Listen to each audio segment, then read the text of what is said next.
estou muito confiante. E falando de Haddad, a maioria dos vereadores do PT na Câmara Municipal aqui de São Paulo não vai seguir a orientação dele, tá? Ele que foi ex-prefeito da cidade, ex-prefeito, foi prefeito da cidade. Não vai se opor, essa maioria do PT, ao novo plano diretor da cidade que deve ser votado ainda hoje. O projeto determina, entre outras coisas, como podem ser construídos prédios na cidade. A gente vai chamar a Júlia Zaremba aqui. Ela está acompanhando esse tema. Esse é um tema fundamental sobre a cara que a maior metrópole do país vai ter daqui para frente. Mexe com vários interesses, entre os quais interesses fortes de incorporadoras, construtoras. E a Júlia tem os detalhes para a gente do que o PT deve estar apoiando na contramão do que o prefeito que aprovou um plano diretor lá atrás queria, Júlia. Boa tarde para você. É isso. Boa tarde, Júlia. Boa tarde para você que nos assiste. A Câmara Municipal está votando hoje, então, a revisão do plano diretor, que é o projeto que orienta o crescimento e o desenvolvimento da cidade de São Paulo. Isso depois de alguns adiamentos e também de muita polêmica em torno desse texto. Eles ainda não votaram, os vereadores, o substitutivo do plano diretor, ainda estão lendo o texto, daqui a pouco vai ser analisado por comissões, mas a votação ainda não aconteceu. E é um tema que mobiliza a sociedade e também alguns políticos, e um deles é o ministro da Fazenda e ex-prefeito de São Paulo, o Fernando Haddad. O que aconteceu, Júlia? O ministro Fernando Haddad voltou atrás e retirou o aval que ele tinha dado para a bancada do PT votar a favor desse projeto, Então, foi informação que a Folha de São Paulo trouxe e que a gente confirmou aqui. O que aconteceu? Ele avaliou que o texto do relator, o Rodrigo Goulart, que é um vereador do PSD, não estava alinhado com o que eles tinham discutido sobre o tema. Mas, apesar dessa orientação do ministro Fernando Haddad, a maioria da bancada deve votar a favor do texto. Só 3 vereadores devem votar contra essa proposta, E a recomendação municipal, inclusive, foi para votarem a favor do texto. Então, tem um racha aí no PT, o clima ali entre os vereadores não está muito legal, então existe um racha aí na bancada do PT que a maioria não deve seguir a orientação do ministro Fernando Haddad, E, como eu falei, o tema é caro a ele porque ele é ex-prefeito de São Paulo. O atual plano diretor de São Paulo, de 2014, é de quando o Haddad administrava aqui a cidade de São Paulo, quando ele era prefeito da cidade. Então, é um assunto que ele tem tratado ali fora das agendas do Ministério da Fazenda, E como que ele tem se articulado, Ele ligou para o presidente da Câmara, o vereador Milton Leite, que é do União Brasil. Ele também falou com o relator da proposta, que é o Rodrigo Goulart, do PSD, e ele chegou a ligar ainda para o governador de São Paulo, Tarcísio de Freitas, para falar. Então, esse é um tema que está mobilizando ele e que ele tem se envolvido ali diretamente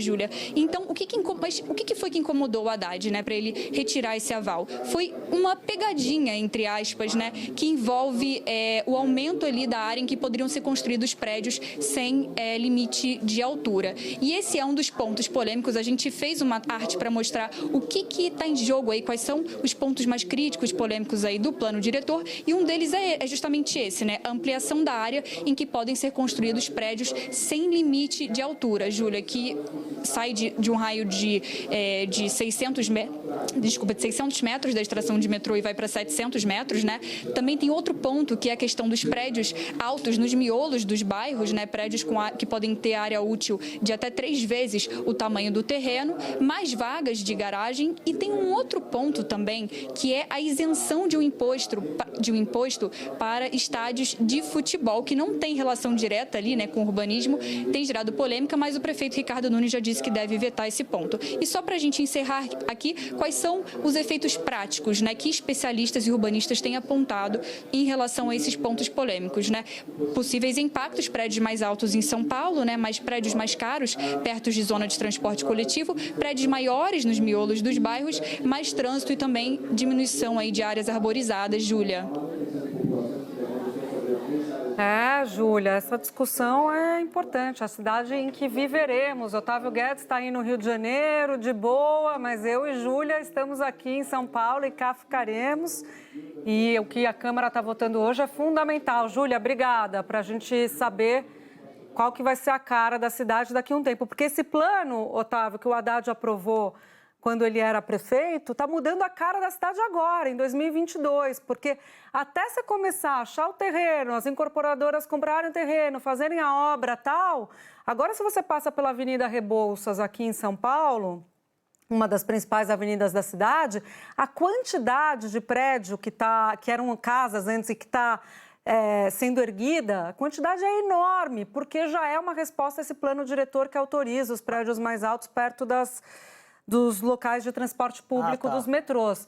E aí, já passando para você, outro ponto que eu acho curioso é o seguinte, quer dizer, o Haddad conseguiu aprovar o arcabouço com o Centrão, tudo bem, era uma pauta do Centrão, tal, tô puxando um pouco aqui, polemizando o tema, mas vai conseguir a reforma tributária e o plano diretor de São Paulo com os vereadores, nem com os vereadores do PT. Tem jeito, Otávio? Pois é. Não, e para fazer uma intriga maior, vamos dizer que o Roberto Campos está apoiando. Aí mesmo quem torna... Aí acaba o dia do Haddad. Dizer que, olha, Roberto Campos está afinzão aí do plano... Está por trás do relatório do PSD, do Rodrigo Goulart. Não, vamos estragar o dia do Haddad lá. Esse aí é o plano diretor do Roberto Campos. Agora, Júlia, assim, tem que dar graças a Deus de ter ministro...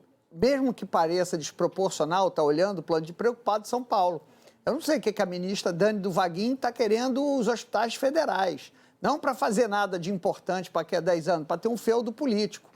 Então, assim, a representação política do Rio de Janeiro é muito ruim, é muito aquém do resto do país. É por isso, esse é um dos nossos problemas. Então, ter um ministro preocupado com o plano diretor é até bom, dá graças a Deus. Pior é que o Rio de Janeiro, a Dani do Vaguinho, o Vaguinho falando por ela, querendo gerir a massa falida. Você quer ter uma ideia de como é que está o Rio de Janeiro? O Rio de Janeiro está ficando sem dinheiro. Vai torrar todo o dinheiro da SEDAI até o final do ano. A greve de professores aí que está se estendendo, o governo não resolve. E o governo do estado quer pegar um hospital federal para criar um hospital estadual do câncer. E qual é a resistência? O político que é dono do hospital não está afim de ceder. Então, deixa ali. Câncer não é prioridade. Prioridade é ele mandar ali no Hospital da Lagoa. Mas então, esse é o problema do Rio de Janeiro. Tem alguém aí preocupado. Agora, o Rio de Janeiro também tem outro lado, falar do lado bom. O plano diretor aqui no Rio de Janeiro teve também, aqui no Rio de Janeiro, o objetivo é levar morador para o centro. O centro do Rio vai deixar de ser, já deixou de ser, uma área comercial de escritório e há um grande incentivo para você transformar os prédios, os escritórios em residências. E aí me falou um urbanista o seguinte, sabe qual é o grande desafio, Júlia? Levar a padaria. Levar padaria, porque você vai visitar um prédio, aí você olha, onde é que tem padaria? Não tem padaria, é ruim. É padaria e supermercado. Então, você não consegue levar a padaria e o supermercado hoje, porque não tem nenhum morador lá, vai falir. E sem a padaria, você não leva o morador. Então, tem que ter um incentivo para você levar pão, café e supermercado para essas áreas. Então, eu acho que essas histórias de urbanismo eu adoro. Outra questão interessante, não sei se a gente está com tempo, houve uma discussão aqui, acabou. Mas, assim, prédio deve ter obrigatoriedade de ter carro? A gente continua falando que eu gosto desses temas. A gente fala... Cenas do próximo capítulo, meu amigo. Eu preciso encerrar porque o César Tralli está chegando. Um beijo. A semana está só começando. Desculpe, meu caro. Tchau, tchau. A gente tem que ir. Globo News Mais fica por aqui. A edição das 6 está chegando. O Tralli já está ali. Uma ótima tarde para todo mundo. Boa semana. A gente se encontra amanhã. Até.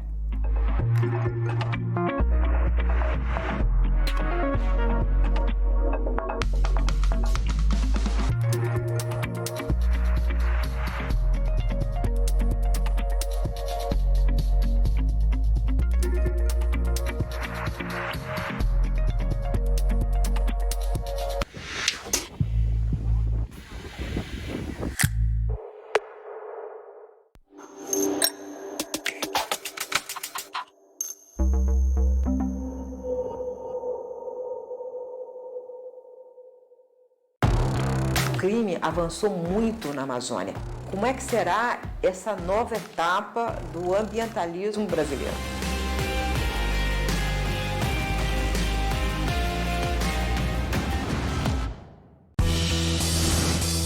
Se todo dia tem um capítulo novo na política brasileira, a Central Globo News está de volta para contar essa história. Quem são os novos personagens e os antigos que continuam nessa temporada?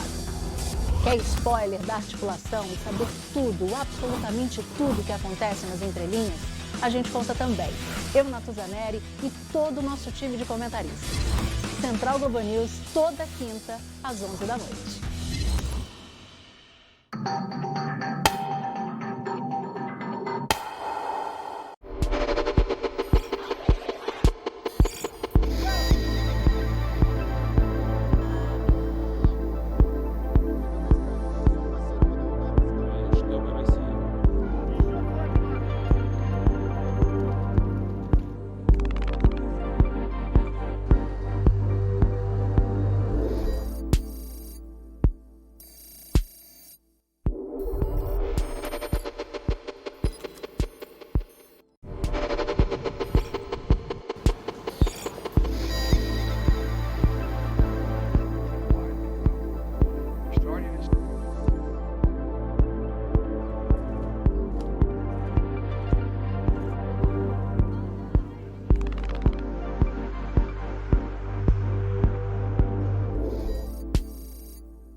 A desnutrição, as epidemias, os conflitos e os desastres naturais não escolhem hora nem lugar. Por isso, neste exato momento, as equipes de Médicos Sem Fronteiras estão salvando vidas nos cantos mais esquecidos do mundo. As crianças menores de 5 anos são as mais frágeis. Nessa faixa etária, só de desnutrição, milhões morrem por ano. E a desnutrição agrava o quadro da diarreia, da malária e de outras doenças. Por isso nós estamos aqui, salvando vidas. Somos independentes de poderes políticos e econômicos. Precisamos da ajuda de pessoas como você. Seja doador de Médicos Sem Fronteiras. Acesse agora doe.msf.org.br ou ligue para 0800 941 0808. Com apenas R$1 por dia, R$30 por mês, você nos ajuda nos atendimentos médicos, a realizar partos e a fazer campanhas de vacinação. E permite que possamos agir rapidamente nas emergências, como terremotos e epidemias. Por exemplo, com R$30 podemos vacinar 11 crianças contra o sarampo ou dar 14 sachês de alimento terapêutico para crianças desnutridas por um dia. São mais de 63 mil profissionais levando ajuda médica a mais de 70 países. Em vários locais, somos a única organização humanitária presente. Com a contribuição de cada doador, Médicos Sem Fronteiras vacina por ano milhões de pessoas e trata milhares de crianças com desnutrição. Nós não precisamos de muito para salvar vidas, mas se você nos ajudar, nós fazemos a nossa parte. Seja doador de Médicos Sem Fronteiras. Acesse agora doe.msf.org.br ou ligue para 0800 941 0808. Médicos Sem Fronteiras. Precisamos de você para salvar vidas. Elizabeth, olha pra mim. Você vai estudar em uma das melhores escolas do Rio de Janeiro. Adolescente é assim mesmo, né? Liz, sou eu. A gente só queria entender o que aconteceu. Bem-vindos ao ano mais importante da vida de vocês. Edição das 18. Oferecimento Peugeot 208. Aproveite as últimas unidades com condições especiais.